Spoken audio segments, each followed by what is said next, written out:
Our country has chosen sovereignty. That means we do not have the right to sit around and feel sorry for ourselves.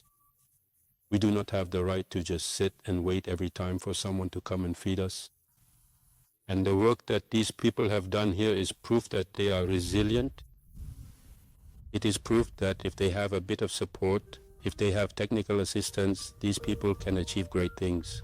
Welcome back to the WSXM channel. My name is Stefan for all you first time new visitors. Anyway, so let's dive into the video. So, Ibrahim Traoré have redefined the leadership, what a leader should be, with his honesty, his patriotism, values, his civics, his loyalty to his people.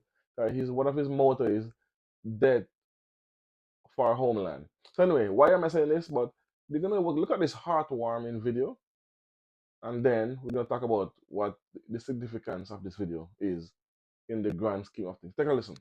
Boom. A 15-hectare rice lowland has been developed for the benefit of more than 300 internally displaced people in the commune of Pisila.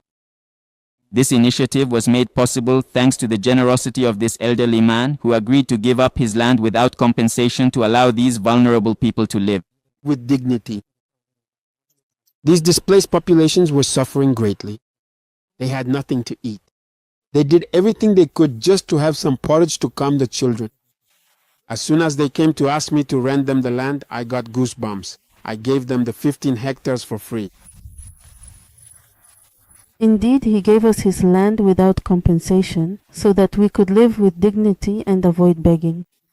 And we also gave it our all to work hard. In addition to granting the land, this goodwill from the elderly went so far as to spend more than 600,000 CFA francs to provide seeds and enough agricultural inputs to these displaced people who also benefited from free plowing thanks to tractors donated by the president of FASO. This act of generosity by this elderly man is perfectly in line with the values promoted by the progressive popular revolution, such as solidarity and living together. At the same time, it also contributes to achieving food self-sufficiency as part of the implementation of the agro-silvopastoral offensive. Our country has chosen sovereignty. That means we do not have the right to sit around and feel sorry for ourselves. We do not have the right to just sit and wait every time for someone to come and feed us. And the work that these people have done here is proof that they are resilient. It is proof that if they have a bit of support, if they have technical assistance, these people can achieve great things. These displaced populations can achieve great things, and now the eyes of these resilient people are turned toward the Burkinabe state and those of goodwill for the construction of boreholes so that they can practice off-season farming and increase their resilience capacity. See, and this is what I love about this video. Let's start from the top. Ibrahim Traoré have been preaching sovereignty, independence, and patriotism, and values and morals to his people for the past 3 to 4 years, right?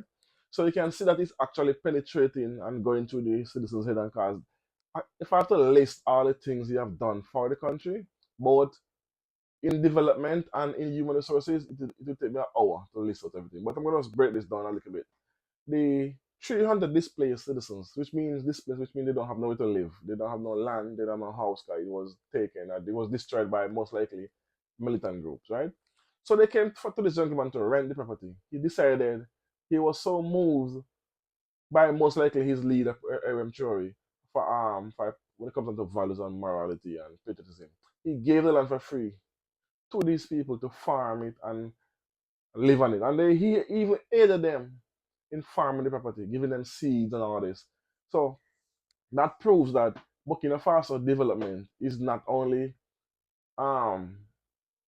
factory, it also their mental, they're freeing their mind from mental slavery.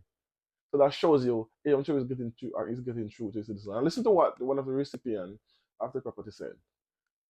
Abraham Traoré speak of sovereignty, independence, so we have no right to sit around and wait for someone to feed us or hand us or give us handout. No, he's believing work as a man to work, farm the land, feed the family, feed themselves, and also become financially stable.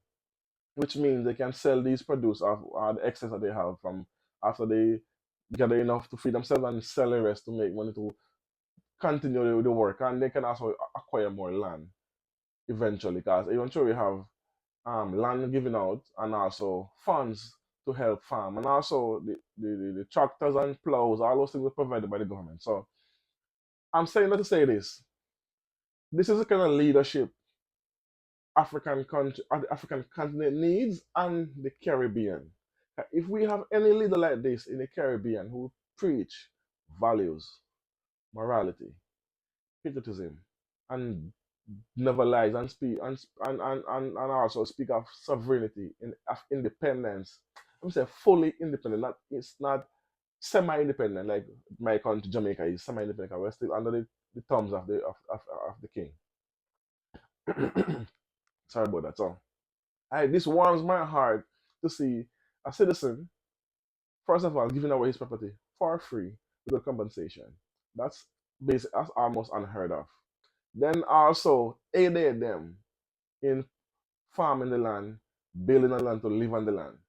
This is what Ibn Traoré have been preaching for the past 3 to 4 years. And it's getting through to his citizens, because the amount of good things I've seen Burkina Faso citizens are actually accomplishing, it's mind blowing. Why? Because of the constant morality, values, independence, sovereignty, all these things that Ibn Traoré have been saying over and over, and he's not only just saying it, he's doing it and providing opportunities for the citizens.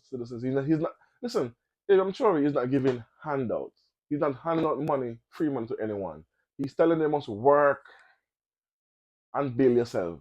But that is what a true leader does. He doesn't um tell you sweet things to your ear and then give you some free money here and then, and you stay in the same spot in the next 20 years. No, he's promoting independence, which means the country going to become independent and a sovereign country, and also the citizens must become independent of the government.